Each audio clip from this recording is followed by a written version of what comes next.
నమస్తే. ఈరోజు మనతోటి వైఎస్ఆర్సీపీ కాంగ్రెస్ పార్టీ రాష్ట్ర అఫీషియల్ స్పోక్స్ పర్సన్ నాగమల్లేశ్వరి గారు ఉన్నారు. కొద్దిసేపు క్రితం అనకాపల్లి సభలో చంద్రబాబు నాయుడు గారు సీఎం జగన్మోహన్ రెడ్డి గారి మీద చాలా దారుణమైనటువంటి వ్యాఖ్యలు మాట్లాడారు. దాని గురించి మేడం గారు మాటల్లో మీరు తెలుసుకోండి. కొద్దిసేపటి క్రితం ఏదైతే ఉందో అనకాపల్లి సభలో మాజీ సీఎం చంద్రబాబు నాయుడు గారు సీఎం జగన్మోహన్ రెడ్డి గారి మీద ల్యాండ్ టైటిలింగ్ యాక్ట్ గురించి చాలా తీవ్రమైన ఆరోపణలు చేశాడు. అందరికీ నమస్కారం అండి. అసలు ఇది వినడానికే చాలా చికాగ్గా ఉందన్నమాట. అసలు టీవీలు కూడా ఆఫ్ చేసే పరిస్థితిలో ఉన్నారు జనాలు. అసలు ఆయనకి బుద్ధి బుర్ర ఏమైపోయిందో లాస్ట్ మేము చెప్పాం, ఆయన తీసుకెళ్ళి మెంటల్ హాస్పిటల్ వేయండి, కొంచెం ఈ ప్రజల్లో ఉండడానికి ఆయన సరిపోడని చెప్పాం మేము. ఏం మాట్లాడతాడండి అసలు అతను ఉలుకుని కోల్పోయి ఒక ఉన్మాది ఉంటాడు, ఉన్మాదిలా తయారయ్యాడు అతను. అసలు ఫస్ట్ ఈ ఉన్మాదిని తీసుకెళ్ళి ఫస్ట్ మెంటల్ హాస్పిటల్ వేయండి దయచేసి. ఎలక్షన్ కమిషనర్ గారు ఎవరైతే ఉన్నారో ఇతను మొత్తం మరిచిపోయి తన వయసుని, తన అనుభవాన్ని, తను చేసే తనకున్న అతను ఏదైతే సీఎంగా చేశాడో అవన్నీ మర్చిపోయి ఒక రోడ్డు పైన పాపం ఏమీ తెలియని అమాయకులు మాట్లాడతారు చూడండి, అలా మాట్లాడుతున్నారండి వరస్ట్గా. అంటే ఒక మందు తాగి రోడ్డు మీద ఏదో మాట్లాడుకుంటారు చూడండి, అలా తాగుతున్నాడు. అసలు ఇతనికి ఏమైంది? అసలు ఇతనికి ఏం పిచ్చి పెట్టిందా? మా జగన్మోహన్ రెడ్డి గారికి ఉన్న బలాన్ని, ఆయనకున్న ప్రజల్లో ఉన్న బలం చూసి ఓడిపోయిపోతున్నాను, ఎంతమందితో పొత్తు పెట్టుకున్నా సరే నా పరిస్థితి ఇలా అయిపోయింది ప్రజల్లో అని ఇతనికి ఏమన్నా పిచ్చి పెట్టినా అని చెప్పేసి జనాలు అందరూ అసహించుకుంటున్నారండి. అసలు అతను మనిషి అంటే మనిషా మృగమా? అలా మాట్లాడతాడా?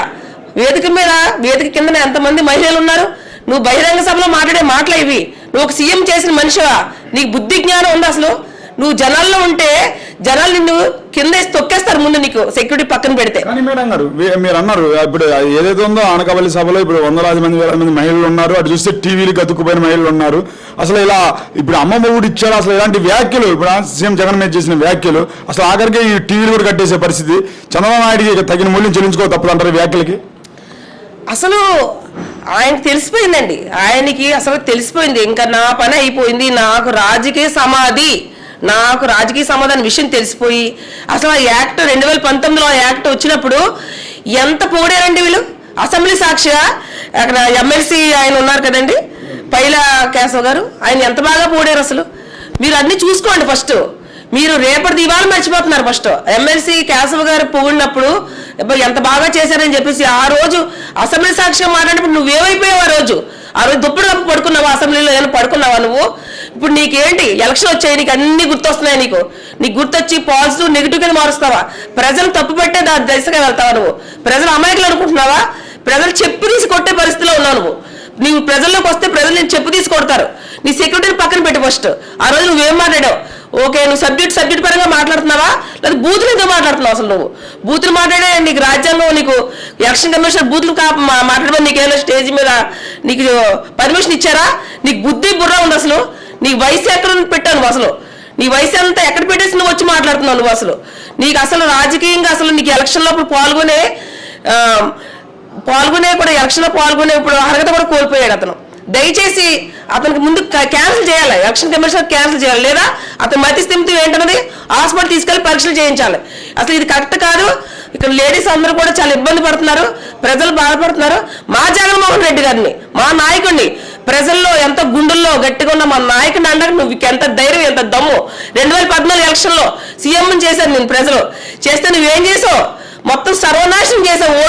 నోటు కేసులో దొరికిపోయి మా స్టేట్కి రావాల్సిన మొత్తం నీకు మా యువతకు ఉద్యోగాలు కానీ మాకు రావాల్సిన నిధులు కానీ అన్ని సంకనాకి సర్వనాశనం చేయించిన దుర్మార్గుడు ఎవరైనా ఉన్నారంటే నారా చంద్రబాబు నాయుడు. ఇలాంటి నువ్వు మా జగన్మోహన్ రెడ్డిని వాళ్ళ అమ్మమ్మనే తాగుతుందా నీకు? నీ కాలు గోలికి జగన్మోహన్ రెడ్డి ఎందుకు? మా కార్యకర్త కాలు గోలు పని చేయవు నువ్వు. చంద్రబాబు నాయుడు కబడ్డారు చెప్తున్నాను నీకు. మా జగన్మోహన్ రెడ్డి గారు కార్యకర్త కాలు గోలు కూడా పనిచేయవు. అలా అమ్మమ్మ దాకా వెళ్తున్నావు ఎందుకు నువ్వు? నీకు బుద్ధి బుర్ర ఉంది అసలు? నీకు ఇంకా ఉంది. నీకు అసలు మొన్న జైల్లో పెట్టారు, సరిపోలేదు నీకు. ఇప్పుడు ఈ ఎలక్షన్ కమిషనర్ గారు వీళ్ళందరూ తీసుకెళ్ళి జైల్లో పెడతారు.